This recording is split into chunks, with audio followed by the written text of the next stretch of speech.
Good afternoon, everybody. It's Mike with smartoptiontrading.com. Happy Friday, April 3rd. I hope everybody is well and healthy. And this is my weekly recap that goes out to everybody on my email list as well as subscribers and on YouTube. If you're interested in learning more about me, my link is in the description for smartoptiontrading.com. Come in, click live trading alerts. You'll get detailed analysis like this twice a day on a daily basis and throughout the day live in the chat room. You can come in and read the description. You can try it for just 25 bucks for the first 30 days. So let's talk about this week and the week that was. It's been a very, very tough, choppy week. And when we look at things, you can see here, the market sold off, right? We came down, we made an H cell pattern. We came all the way down to 218. We've bounced and we just missed on the SPY hitting the 38.2 Fibonacci retracement. The 21 day was there. We hit it on the ES and we rolled over. And now we are sitting here below the 8-day and we couldn't get through the 21-day. And, you know, the market feels like it's trying to make another little H cell pattern down here. Now, where do we go from here? I mean, that guess is as good as anybody's. What I will point out is volume is dropping back down again. So after all this huge volume through here, you can see this week we've been slowly coming down since back on this date on the 25th. And look at today.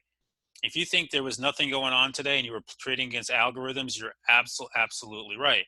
We've only traded 98 million shares today. And I say only with my hand in quotes here because, you know, there's a time back here not long ago when we wouldn't do 50 million shares a day, right? So you can see still a lot of volume, but nothing compared to where we've been. And that really tells you that there was no real direction in the market today. Now, where do we go from here? That really depends. You know, if we get some good news that the market likes, like the curve is we're starting to see the flattening of the curve. We take back the highs here of the last couple of days, this 253 area. Then we come up and we retest the 21 day and we get above this and the 38.2% resistance. Maybe we rally. That said, to me, this is a bear market. You know, they're selling every pop for the most part. This was the easy trade. And I would look potentially to come down here, test this gap down here at 233 on the SPY, possibly make a higher low, or maybe go fill that gap and retest the lows or go lower. And I'm being evasive about this because, guys, I don't think anybody knows. The volume on our options, we haven't been seeing big option bets for the bull side coming in. What I will give you is a little bit of hope here is that volatility and fear is starting to come out of this market. And we've seen this all week. We've seen this descending channel develop over the last couple of weeks. And all week we've been testing this 50 area. And finally today we have a clear break below it with about 35 minutes to go. And we'll see if this can hold in. If this can hold, this could, be good. That means options are getting cheaper again. This is the good news. Instead of the ludicrous prices up here, they're just mostly ludicrous. Anybody thinking we're going back to these 12 volatility and stuff in the near future, think again, this is going to be here for a while. So we go into next week, we have a short week in the markets. What I mean by that is we have a holiday on Friday. It is typically considered a holiday week as we go into Easter. People aren't supposed to be traveling, but some people may be taking the week off anyway just to chill out. What was there to do this week? And what we did is you try to focus on names that were stronger throughout the week and see what they had to do. And really, the namers that were stronger, one that stood out all week was Microsoft. Microsoft this week strong, bounced all the way to the 50-day before you got this big reversal candle off of there, came back down and now is riding on the 8-day here. Continues to hold it right into this area. Microsoft's been a stronger name. The semis until today were strong. AMD also failed at the 50-day, came down. Now it's into this gap and it's just finished filling that little gap down here. So it filled this little gap. Maybe it wants to retest the 200-day. That has been strong support for AMD. So if it was to get down here, it might be worth giving it a shot at around 38.50. NVIDIA has been strong. Also couldn't hold the 50-day. We got above it a couple sessions, broke below it, and then it became resistance the last 2 days. And now here on the 100. If it doesn't hold here, you watch them move down here to this 229 area and a gap fill all the way potentially down to 216 or even lower.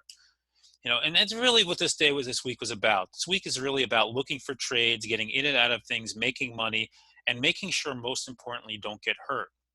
What we did talk about this week with my subscribers is what names to look for when, again, the market gives us a signal to buy and where to go into.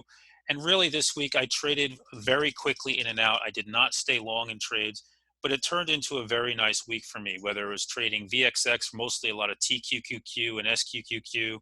I had a nice trade on CAT. I had trades on Microsoft. I had a trade on Roku. And I took in my long-term account, I took a big loss on Amarin. These things happen, and there's no reason to cry over it. It happened. They got that news overnight. There was nothing to do, and that's it. I get my loss, and I'm gone from it here.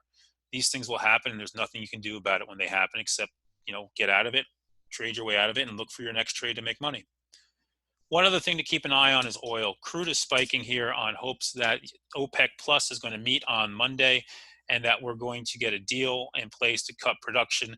And that could start to move oil back up to this $35 range. And then we'll watch this big gap up to this 41. The idea is what I'm hearing is Russia would like oil back above 40 bucks a barrel. There's a reason for that. Russia loses um, money on every barrel they sell that is underneath 40 bucks a barrel. So they need to get that back up there above 40. Saudi Arabia like that, and I can tell you one thing: the American shale producers desperately need that. So that's something we'll be watching as we go into next week. I hope everybody's staying well and doing healthy. We'll keep an eye on names for next week. I'll post charts on Sunday. You'll see in my public Twitter feed. You can follow me there. And I hope everybody's healthy and has a great weekend. Relax. Try not to think about the markets and try to enjoy yourself and find something fun to do to pass the time. Be safe. Bye, everybody.